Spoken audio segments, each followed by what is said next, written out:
এত চেষ্টা করেছে আমাকে, আমার বয়স্ক মা, বাবা, স্ত্রী, ছোট্ট পুত্র, কন্যা, সন্তান কাউকে ছাড়েনি হেনস্থা করতে। আমি বলেছি গলা কেটে দিলেও জয় বাংলা বলবো, গলা কেটে দিলেও তৃণমূল কংগ্রেস জিন্দাবাদ বলবো। আমরা অন্য ধাতুতে তৈরি। তৃণমূল কংগ্রেস বিশুদ্ধ লোহা, সেই লোহাকে যত পোড়াবে, যত তাতাবে, সেই লোহা তত বলিষ্ঠ, শক্তিশালী, তেজি হবে।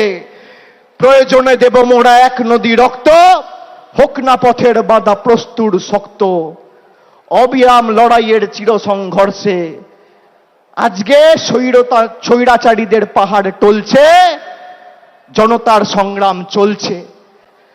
আমরা শপথ নিয়েছিলাম যারা বাংলাকে ভাতে মারার, পেটে মারার ষড়যন্ত্র করেছে শরীরের শেষ রক্তবিন্দু পর্যন্ত, তাদের উচিত শিক্ষা দিয়ে বাংলার মানুষের সমর্থনকে পাথেয় করে এই লড়াইয়ের শেষ দিকে ছাড়ব।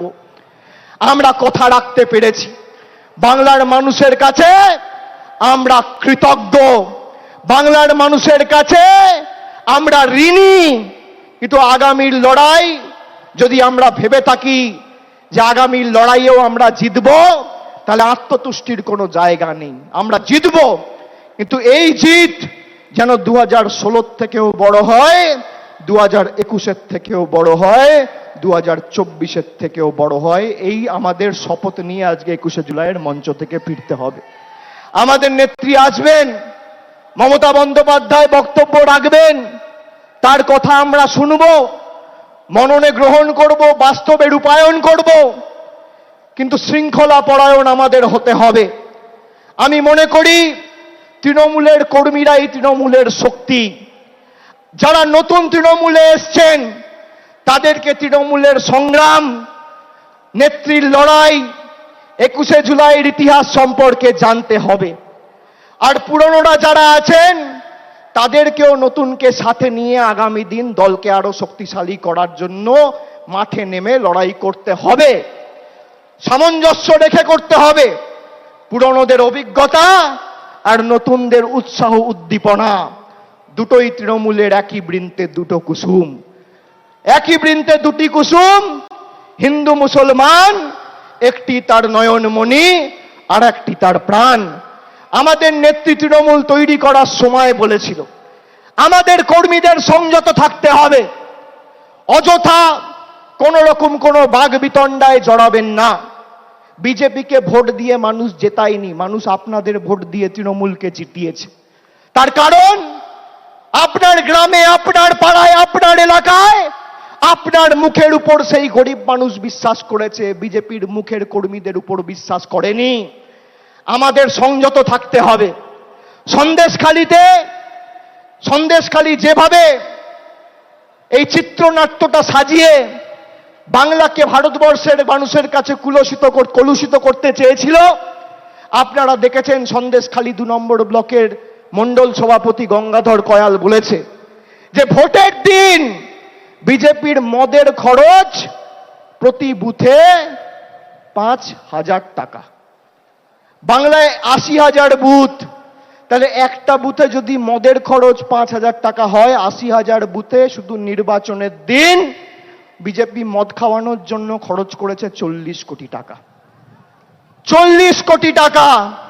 আর মমতা বন্দ্যোপাধ্যায় 100 দিনের গরিব মানুষের টাকা, যা নরেন্দ্র মোদীর কেন্দ্রের সরকার বন্ধ করে রেখেছিল, 3,700 কোটি টাকা দিয়ে প্রায় 59 লক্ষ গরিব শ্রমিকের ব্যাংক অ্যাকাউন্টে সরাসরি টাকা পৌঁছে দিয়ে কথা রেখেছে। এটাই পার্থক্য।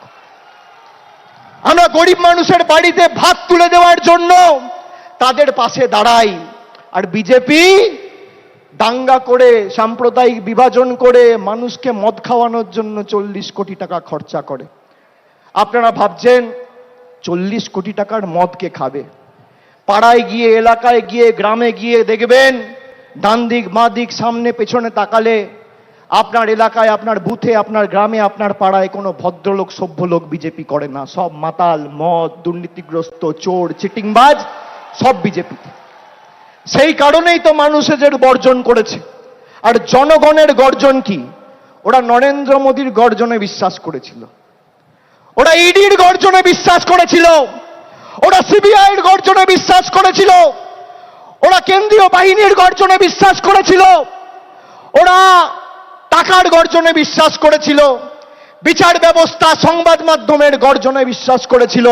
আমরা গরিব মানুষের গর্জনে বিশ্বাস করেছিলাম। জনগণের গর্জন কি আজকে ভারতীয় জনতা পার্টি বুঝে গেছে। আর আমি আর একবার তৃণমূল কংগ্রেসের সর্বভারতীয় সাধারণ সম্পাদক হিসেবে আপনাদের কথা দিচ্ছি যে যারা এই নির্বাচনে পঞ্চায়েত বা কাউন্সিলর বা মিউনিসিপ্যালিটি চেয়ারম্যান ভাইস চেয়ারম্যান থেকেও মানুষকে বোঝাতে অক্ষম হয়েছেন বা তাদের নির্দিষ্ট এলাকা থেকে প্রত্যাশিত বা আশানুরূপ ফল হয়নি, একইভাবে আমরা টাউন সভাপতির বিরুদ্ধেও ব্যবস্থা নেব, মিউনিসিপ্যালিটি চেয়ারম্যানের বিরুদ্ধেও ব্যবস্থা নেব। গ্রাম পঞ্চায়েতের ক্ষেত্রে প্রধানের বিরুদ্ধেও ব্যবস্থা হবে, অঞ্চল সভাপতির বিরুদ্ধেও ব্যবস্থা হবে। কাউকে রেয়াত করা হবে না।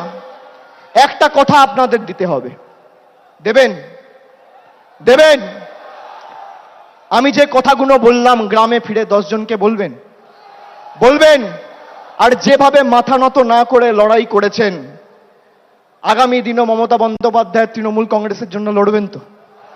বাংলার স্বার্থে লড়বেন তো? লড়বেন তো? লড়বেন তো? কথা দিচ্ছেন? দুহাত তুলে বলুন কথা দিচ্ছেন? কথা দিচ্ছেন? কথা দিচ্ছেন? কথা দিচ্ছেন? আগামী দিন খেলা হবে, খেলা হবে, খেলা হবে, লড়াই হবে, লড়াই হবে, সংগ্রাম হবে, আন্দোলন হবে, বিজেপিকে উপড়ে ফেলা হবে, মানুষের স্বার্থে লড়াই হবে। কথা দিচ্ছেন তো? আমরাও কথা দিচ্ছি, যা কথা আমরা দিয়েছি শরীরের শেষ রক্তবিন্দু পর্যন্ত কথা পালন করব। প্রত্যেকটা দেওয়া কথা আমরা পালন করব। আমি বক্তব্য দীর্ঘায়িত করব না। আমাদের নেত্রী বেরিয়ে পড়েছেন, 2-4 মিনিটের মধ্যেই আমাদের সভাস্থলে উপস্থিত হবেন। আমি সকলকে আরেকবার ধন্যবাদ, কৃতজ্ঞতা, নতমস্তকে প্রণাম, সালাম, অভিজ্ঞতা, অভিনন্দন, জোহার জানিয়ে আমার বক্তব্য শেষ করছি।